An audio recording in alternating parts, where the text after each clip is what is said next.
You wake to a sound beyond the firelight. Not a roar, not footsteps, just one dry branch snapping in the dark. Around you, most of the camp seems asleep, but one person is already sitting up, listening. For ancient humans, night was never simply the empty space between 2 days. Darkness changed everything. Familiar ground disappeared. A harmless bush could look like a crouching cat. A distant hyena call could freeze an entire camp. Yet ancient humans did not always die down the moment the sun vanished. The first hours after sunset could be busy, social, and surprisingly important. Before the light faded, people had work to finish. Fuel had to be gathered, children were pulled closer. Sharp tools, clubs, and throwing stones were placed within reach. Meat might be moved away from the edge of camp. A safe night began before the night actually arrived. Fire became the center of this transformed world. Evidence from Wonderwork Cave in South Africa suggests hominins were using fire deep inside the cave around 1 million years ago. At Gesher Benot Yaakov van Kessen Cave, repeated burning shows that later groups were managing hearths again and again. But a fire was not a permanent shield. It shrank, it smote. Wine scattered sparks, and rain could weaken it. Someone had to notice when the flames fell too low. Keeping a hearth alive meant understanding fuel, airflow, embers, and how much would the remaining night might require. The glow offered warmth and a circle of visibility, but darkness still pressed close around it. Predators did not need to attack to be dangerous.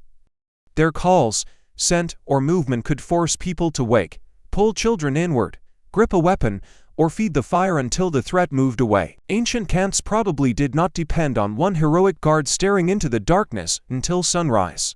A safer system may have emerged naturally. Different people became sleepy at different times. Some woke easily, infants cry, older adults rose earlier. The camp could remain partly alert without everyone following a formal schedule. A study of Hadza hunter-gatherers in Tanzania gives us a useful modern comparison, not a direct photograph of prehistory. Across more than 200 hours of observation, all the adults were simultaneously asleep for only 18 minutes. Most of the night, somebody was awake or sleeping lightly. This is sometimes called sentinel-like behavior. It does not mean each person was assigned a military watch. Instead, many overlapping sleep rhythms created accidental protection. A night owl, an early riser, a restless parent, and an older sleeper could cover different parts of the night without planning it.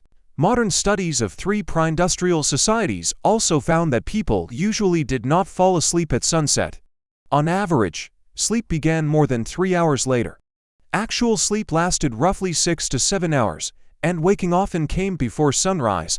The dark hours contained more than sleep. So what happened before everyone settled down? Food could still be shared. Fat might melt beside the coals. Roots could soften in ash.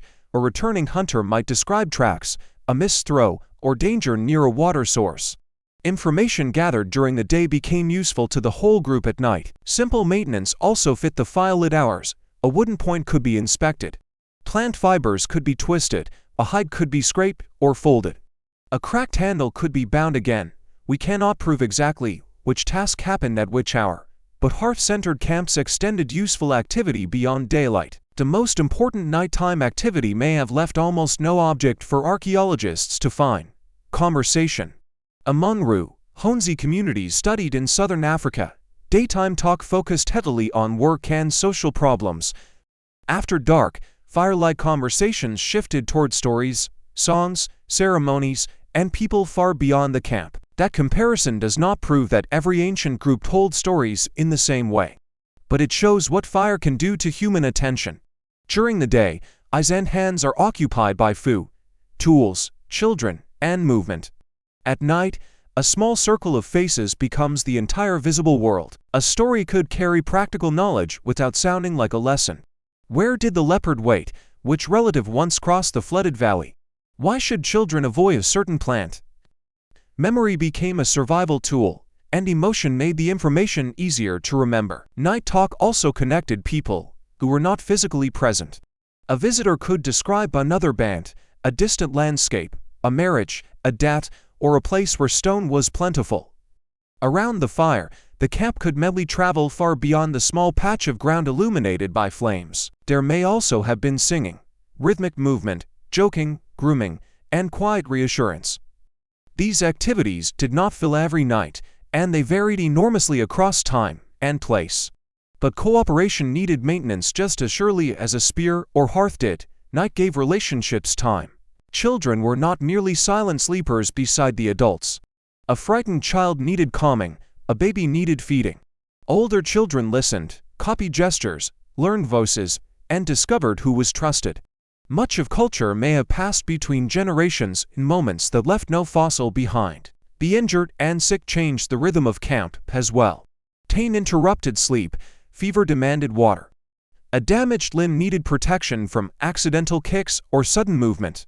Caring for someone through the night was exhausting, but it could keep a valuable group member alive until morning. Moonlight sometimes expanded the usable world.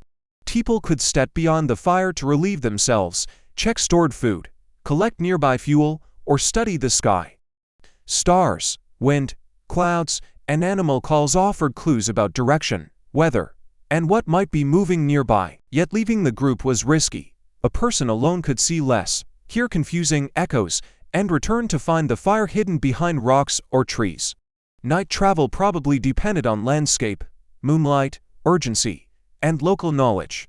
Darkness did not make movement impossible, it made mistakes more expensive. Caves and rock shelters added another problem. Humans were not their only users. Hyenas, bears, leopards, and other animals could occupy the same shelter at different times. Before resting, people had to read bones, tracks, smell, and fresh droppings. A roof was useful only if it was not already claimed. When rain smothered the flames or fuel ran low, the camp became smaller and quieter. Bodies moved closer, weapons mattered more. Familiar voices helped people stay calm. Without strong light, survival depended on hearing, cooperation, and the willingness to wake when another person reacted. Then, before sunrise, the camp began changing again. Embers were uncovered, ash was stirred, someone rose while others still slept. Tools were collected, water was checked, and the first movements of the coming day began in darkness. Night did not end suddenly, it slowly released the camp. The surprising answer is that ancient humans did not merely survive the night, they used it. Night protected sleep, but it also created watchfulness, stories, teaching, care, and social bonds. Fire did more than keep animals away, it gave humans extra hours in which to become more human. Tonight, when a strange sound wakes you, your brain may still perform an ancient calculation. Listen first, move second, decide whether the group is safe.